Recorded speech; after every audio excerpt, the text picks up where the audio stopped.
Hi, my name is Nicholas Moreno, and I'm the author of Humans Are Amazing, Discovering Your True Self. Today's topic that I would like to discuss are the lungs.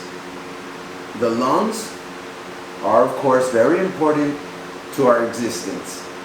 We have to breathe oxygen and exhale, but these lungs are, just like the rest of our body, symmetrical. And we have two lungs, like many other parts of our body.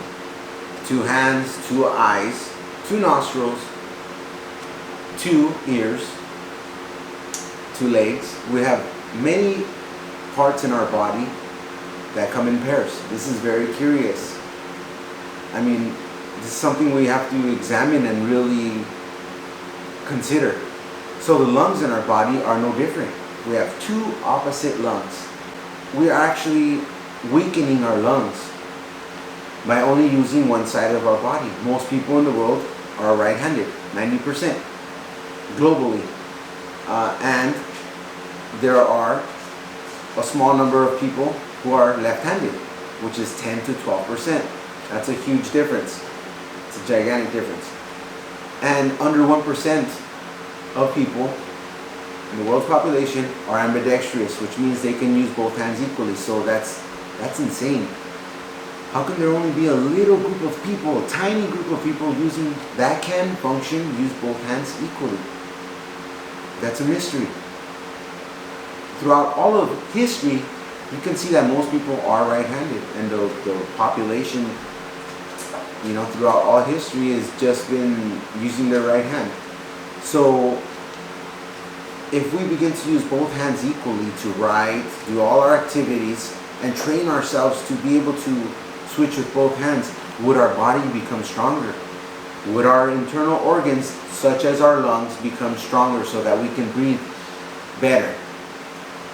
So if you examine the anatomy of the human lungs, you'll see they're in pairs.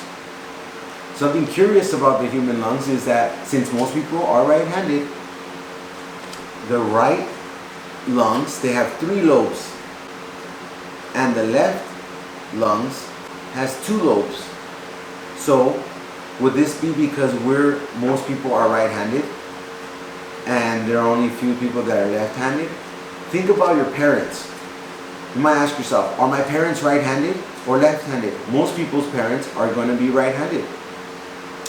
There are certain people that they might have a left-handed dad, mom, but a lot of people I asked, they say, yeah, my parents are right-handed.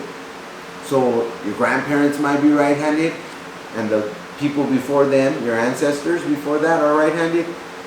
Most people are breeding and they're right-handed.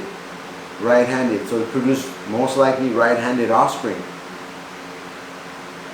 If people use both hands equally and they were both left-handed and right-handed, ambidextrous, how would their kids, their children, be, how would they be born? How would their body function? Would they be stronger? Would their lungs work better? Would their eyes work better? Would their hearing improve? Will your mental capacity be able to absorb more memories and recall those memories faster? So these are important questions. So the lungs and the rest of our body, are they being affected by us just using one hand? Would we strengthen our body and improve? Most parts of our body come in pairs. Would our lungs improve? Our lungs are extremely important to the functioning of our body. So again, if you look at these lungs, you can see that the right lung has 3 lobes and the left lung has 2 lobes. By the left lung having 2 lobes, does that mean it's not as strong as the right, which has 3 lobes? Why should there be different? Why should they be different? Why does the left lung have 2 lobes and the right lung have 3 lobes? It doesn't make sense. We should use both sides of our body. So check out my book, Humans Are Amazing, Discovering Your True Self.